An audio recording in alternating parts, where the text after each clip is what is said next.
Duain Richmond, star of Yes, sir. Fela, the Mhm. concert, Yes, which is going to yes. be at the Soraya. Before we talk about the show and your history with it, I know that in May of 2022, you posted on your Instagram account, "My love for theater is unmatched. This Mhm, form of expressive art will forever be my first love." mhm. Why do you feel that passionately about theater, and how is that love fulfilled by playing Fela Kuti? Great question. I've always been asked this. People will always ask me, what do you prefer, theater or film? And without thought, I will always say theater. Theater will always be my love. Now, I started in theater. I never really, had interest in film and television because growing up in Atlanta, once I got to the States and I met a man by the name of Freddie Hendricks, who became my mentor and still is my mentor, and was also the artistic director of the Freddie Hendricks Youth Ensemble of Atlanta. He taught me a way to deal with my emotions, even outside of expressing characters, but also from a personal level. Whenever something was bothering me, whenever I was angry, whenever I was dealing with something in my personal life, he taught me a way to channel that into my creativity. He will always say, use that, use it, use it. And from then on, ever since I've been working with him and I've got that lesson, it just became something that was just theater for me. It was more than just coming on stage and expressing the art of portraying a character, but it also became therapeutic. It also became a way for me to release whatever it was I was going through, whatever it was I was feeling. Growing up in Atlanta, the time that I did, Atlanta was a very different place than it was now. I faced a lot of hardship. So for me, being in theater, it not only took me away from the pain of the streets, or being so drawn to want to be out there hanging out and getting involved in the negative things. It also helped me release some of that stress that I had. And when it comes to Fela Kuti, Fela was a very spiritual human being. Fela always practiced his spirituality with the Yoruba religion, and he also believed that art, particularly music, was a weapon, was a spiritual thing. And he had an interview once when he said, music is a spiritual weapon. You should never play with music, and those who play with music will die young. So he believed that music was such a powerful weapon that whenever a human being was gifted with the power of arts, or gifted with the power of music, it should never be taken lightly. So, as him being that spiritual person that he was, his music carried that spirituality. So his middle name is Anikulapo, he who carries death in his pouch. So Fela believed that he could never die, and though the physical aspect of him is long gone, we do understand now that Fela is still very well alive, because here we are in 2023. We're still sending the message out, and we're still connecting people with the power of his music. So yeah. So this first love that you have of theater also requires not just that you bring a character life, but you bring yourself to that character. Absolutely. Fela Absolutely. Kuti obviously had a unique way of performing his music. He had his own style. He had massive energy. What are the challenges of portraying him over the course of a show and still allowing who you are to come through as well? Well, you see, that's the beauty of the Fela concert, and that's why I love the Fela concert version so much more than so. So you have the Fela Broadway, which is more it's the music, the acting. We tell the story, the Fela character go through Fela's experience, and all what he's been through, and his desire to want to leave the shrine. So we go through all of that in the Fela concert. We're strictly just singing his music, but we're also connecting with the audience. While we tell the story a little, we don't go into depths with it, but we also, I in particular, Satan Gauja has also, who originated the role, he had also did the Fela concert. So we all have our own different, essence that we bring to it. I in particular, I love to engage my audience in also giving them the message. A message that I always give my audience throughout the whole performances is the message of unity and the message of love, because it's so much that's going on in the world today now. Like we are faced with wars, all these different viruses, and there is just so much chaos that the world is in. And if for 2 hours I can engage people from all over, every different walks of life, black, white, it doesn't matter what your skin is, it doesn't matter what your religious preference is, your sexual orientation or preferences, it doesn't matter. Once you are in that space for 2 hours, we are all connected in that one unity, in that one love, the love for music. And I try to engage the audience to not only in this moment, but to go and live, take this connection and spread this love. Because, as Fela's song say, water no get enemy, if we can be more like water, then this world will be a whole better place. So for me, that part of me, I've always been that person who um I'm an empath in a sense. I connect with energy, and I'm all about purity. I'm all about just, we're all on this earth for a certain period of time, and in the grand scheme of things, it's a very short time. So why do we spend the time, hating one another and having so much malice between friends and all this? If we can spread love and let love be that core language that we focus on, then we can all be a better human being for each other. So that's what I bring to it. That's a part of me that I bring to the show.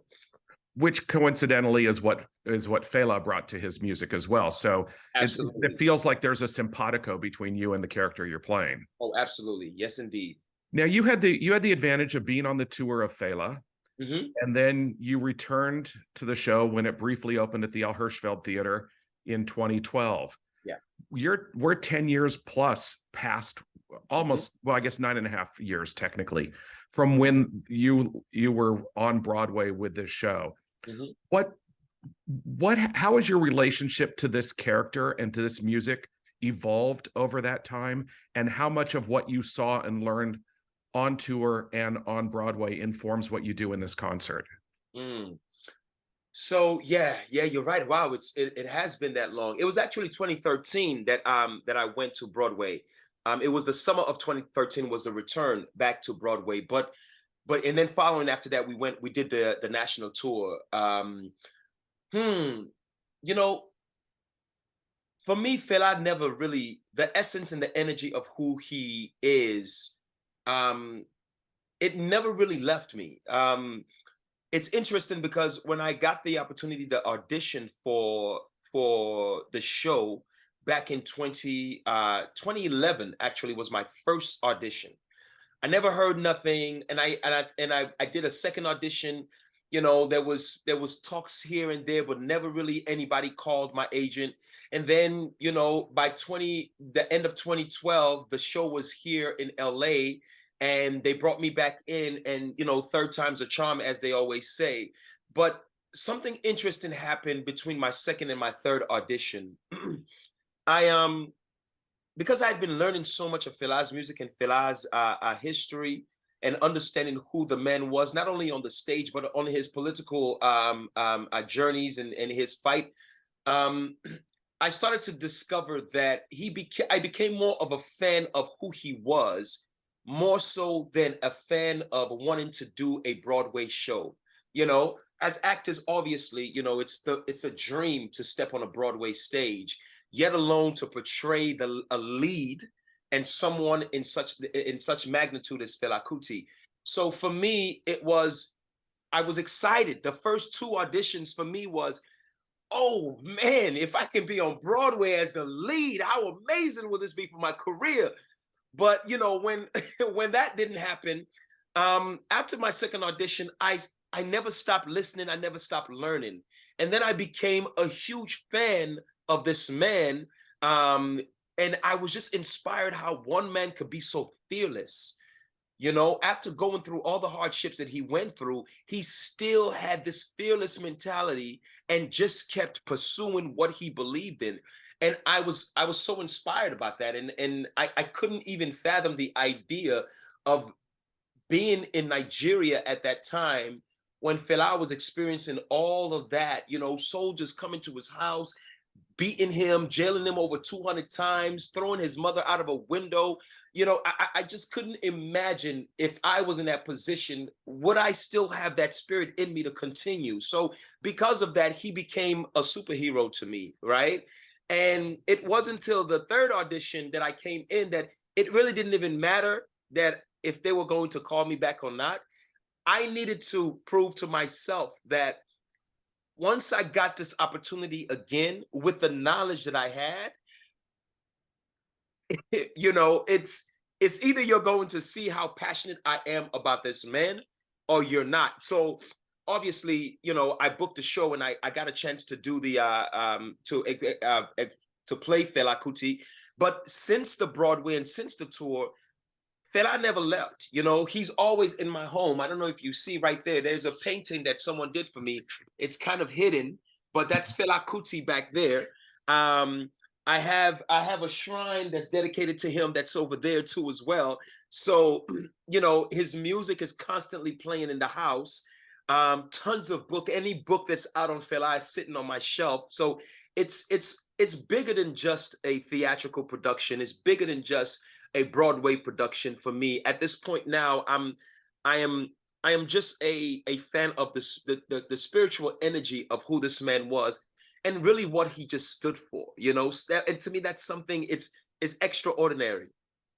Right. You talked about how he had been jailed 200 times and, his bones were broken, his hands were crushed. There was a lot that he had to endure. And Bill T. Jones, the choreographer, told the Washington Blade in 2013, this is a character who no one could have written. Yes. What other rock star could have endured all of those things Yes. just in retaliation for the music that he performed? Yes. Yes.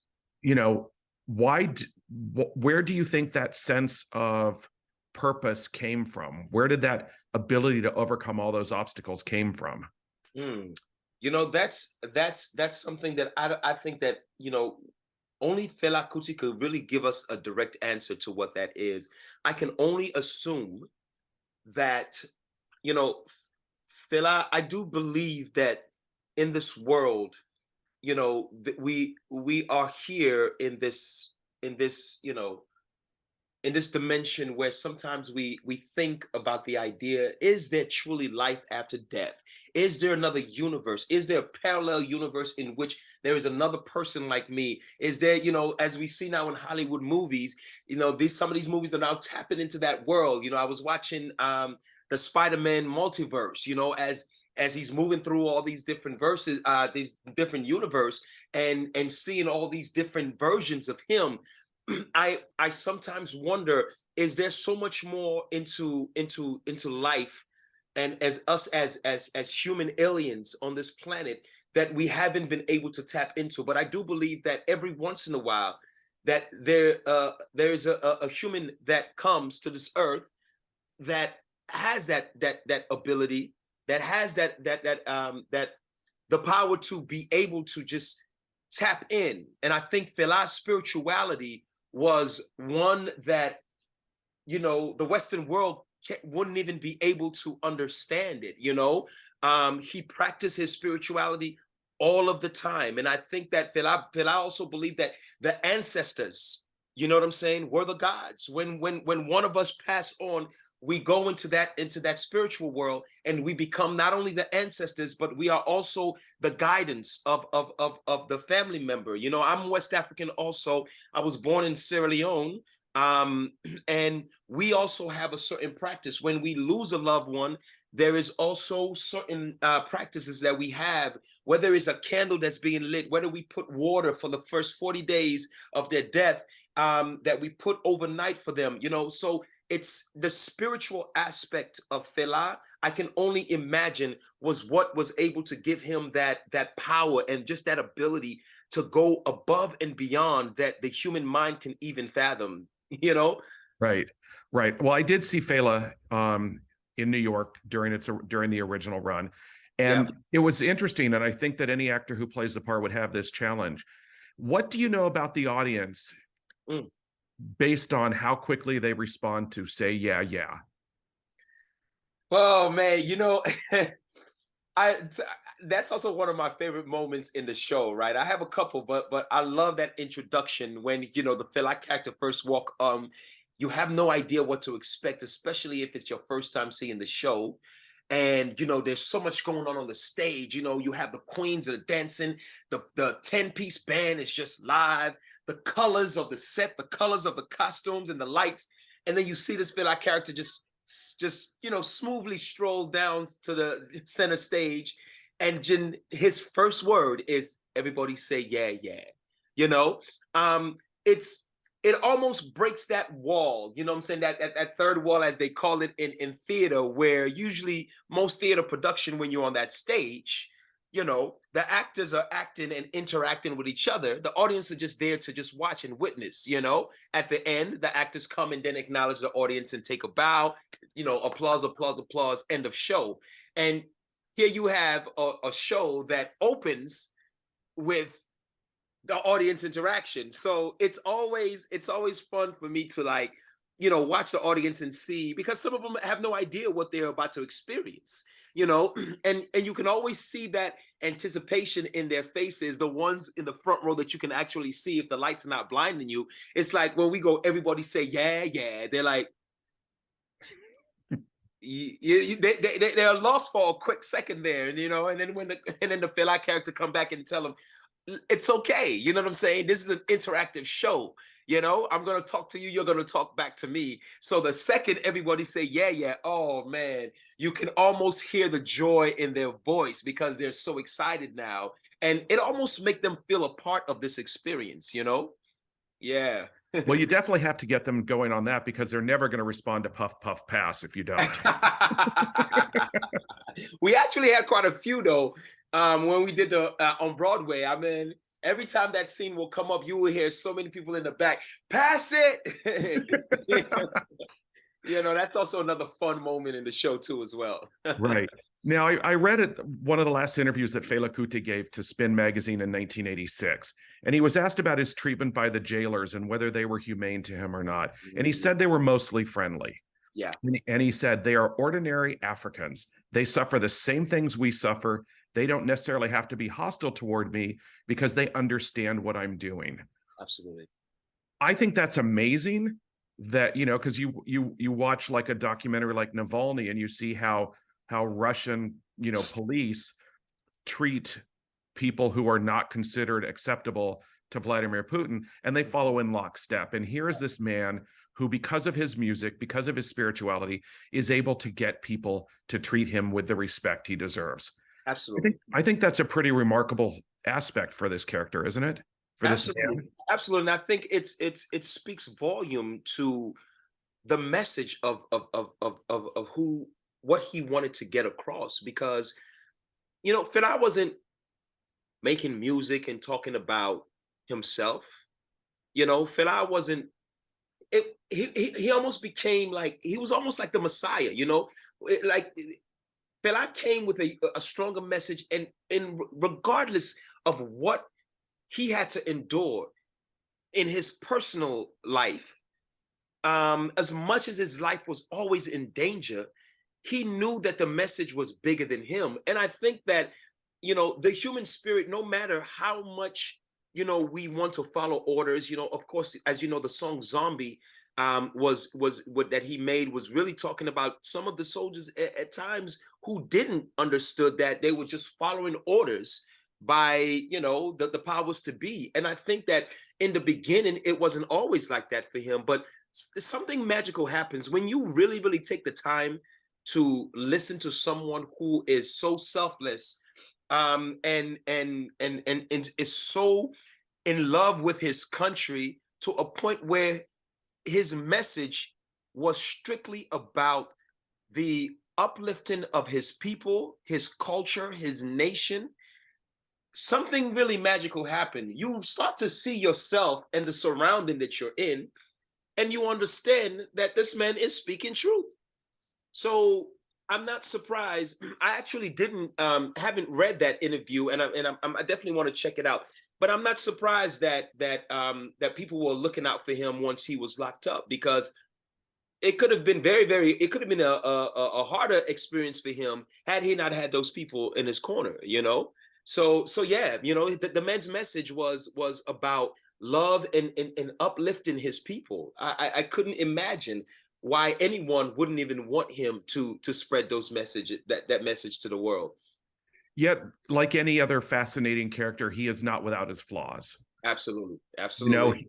not to put it too direct a point on it, but he was an AIDS denialist. Hmm. Hmm. And I believe that the musical, if I remember correctly, only states that Fela died. It doesn't say that Fela died of AIDS. Right, right. Um, Now, his last song supposedly was CSAS, Hmm. Condom Scallywag and Scatter, which Mm, basically said the use of condoms was un-African. mm.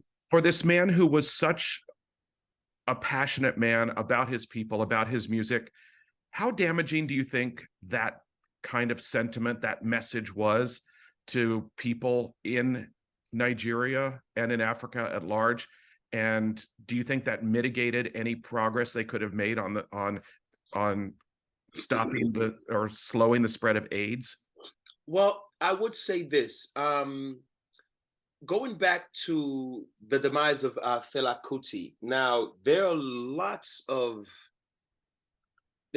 of speculations. I would say, you know, again, I don't have all the answers, um, but there are a lot of speculations about how Fela contracted this disease. You know, before Fela went into the his final lockdown, that he then came out and started, and while he was in jail actually is when he started to feel sick, and then he came out, and then, you know, everybody found out that this is what was going on with him.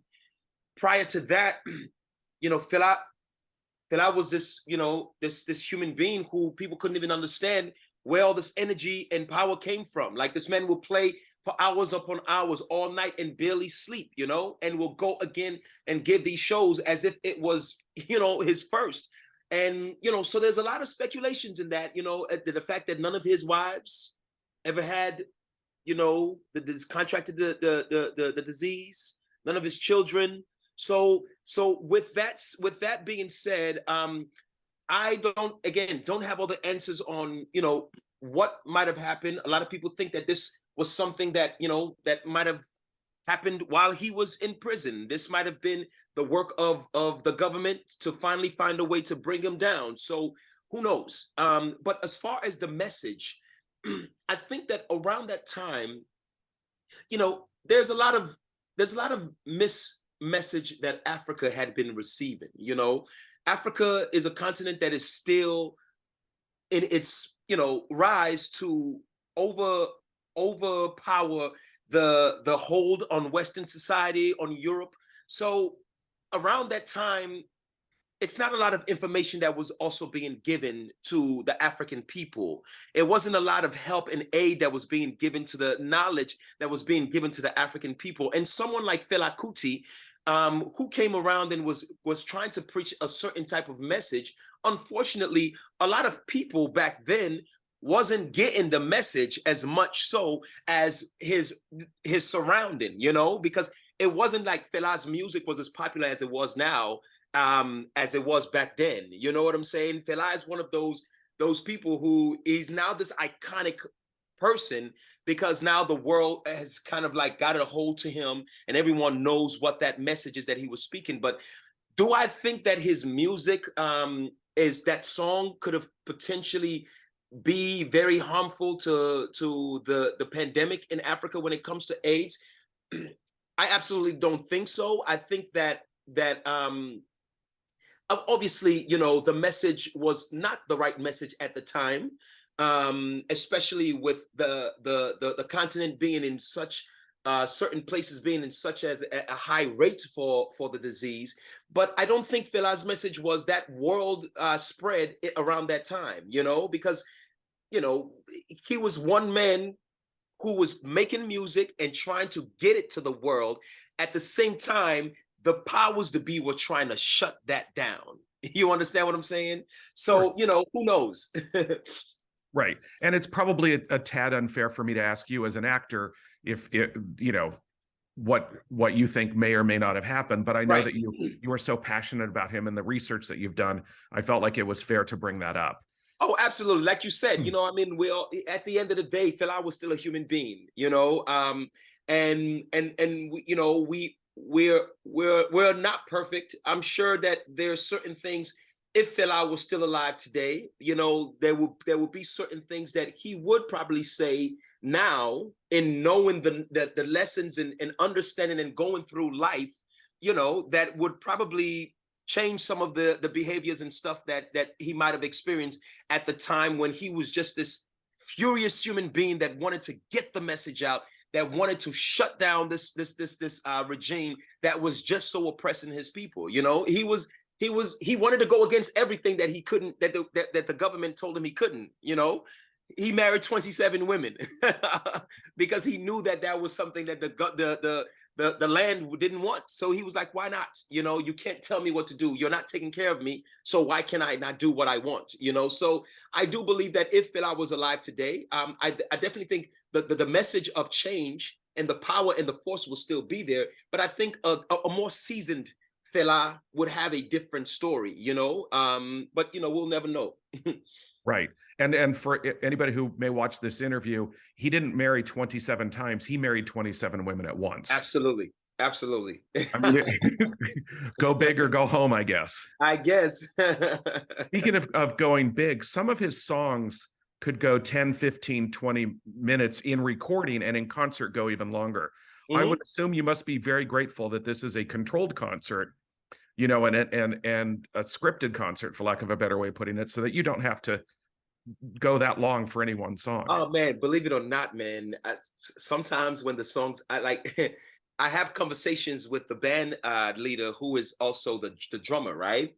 And throughout the show, because like I sometimes conduct the band too, and if I extend certain songs, sometimes he will give me the okay, you got to wrap it up. You know what I'm saying? And sometimes I'll give him the cue. Okay, take it to the head. For example, like Zombie. So sometimes if I'm in the zone, I'm not giving him the cue, and every time I would turn, I'll see him. He would give me to wrap it up, but it wouldn't bother me at all, because Fela was a composer. You know what I'm saying? He made music, he composes music, and that's the beauty of Afrobeat, because Afrobeat is a breakdown of the sounds. He starts with the drums, and the drums can run for 5 minutes, and then you bring in the guitars that can go for another 5 minutes, and then the horns come that can go for another 15 minutes, and then he sings the very first word. So for him, he's a composer, and the time didn't exist with him. He just felt like whatever the music is, he just wanted to get it out. And however, the lengthiest songs, or the shortest the song is, for him, that's exactly what it's supposed to be. So honestly, tell you the truth, I don't mind it at all. Like I can play a 3-hour concert if need be. I just enjoy the music, and I enjoy the brilliance of how he synthesizes his this sound and created this magic. Right. Right. Well, unfortunately, there are unions and, requirements for getting in and out of buildings. Right. So you have to figure out a way of doing a rebel version somewhere else. Right, right. That would have to be the underground version in the shrine. I Exactly. can. Exactly. Duane, I want to ask you one more thing, and it also comes from that last interview that he gave for Spin Magazine, which I will email to you, Okay. so you can read it. But he was asked if being more subtle and a little more calculated and a little less outspoken might have made his life easier. And the Mm. response was yes, there is there is sense, but there is also sense in just acting the way you feel without compromising, rather than acting not the concept of being afraid or being punished for one thing or another. Now, absent the concept of punishment, because you don't have to deal with that, but the idea of not compromising, is that important for you as an actor? And how does his philosophy land with you? And how do you think it will carry you through going forward? Absolutely. Especially, for us actors out here in Los Angeles, it's such a competitive industry. Sometimes people will always say, okay, you have to pay your dues, pay your dues, pay your dues until you finally get a chance to make it. I think one thing that I would take from doing this show, and let it be known, I love the idea and the concept of what Fela stands for, and what, you know, Bill T and everyone involved in this show has done, and given the opportunity not only for the world to see it, and also the opportunity for me to play this role.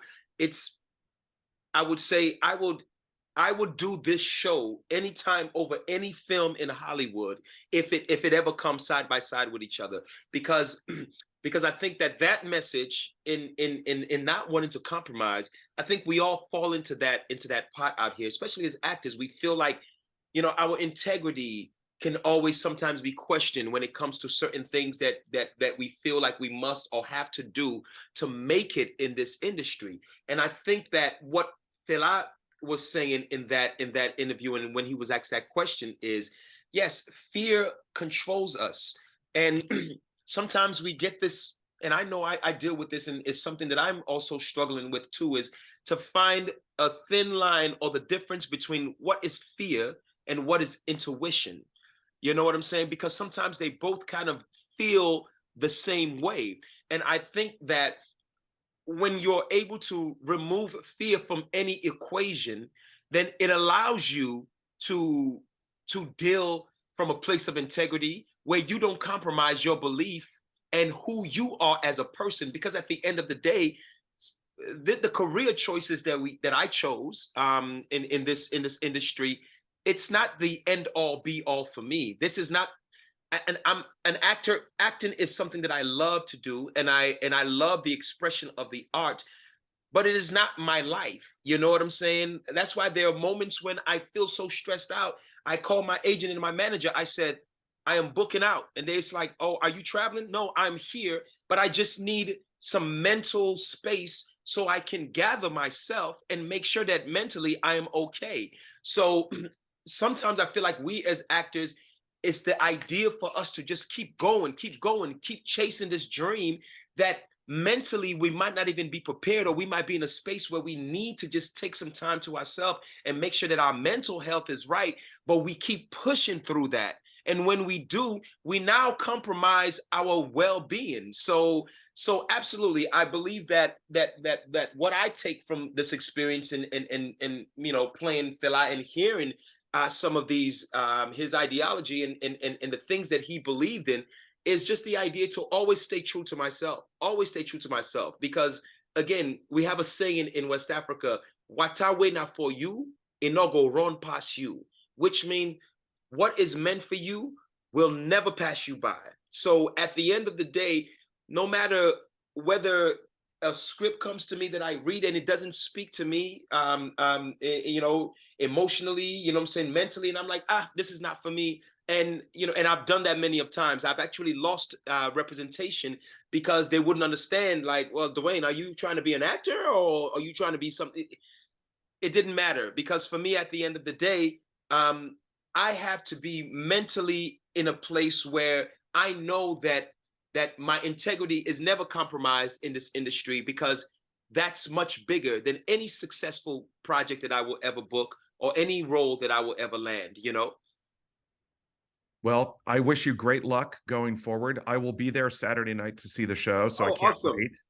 I can't Awesome. wait. Are you all right with my posting this interview on our YouTube channel? Of course, absolutely.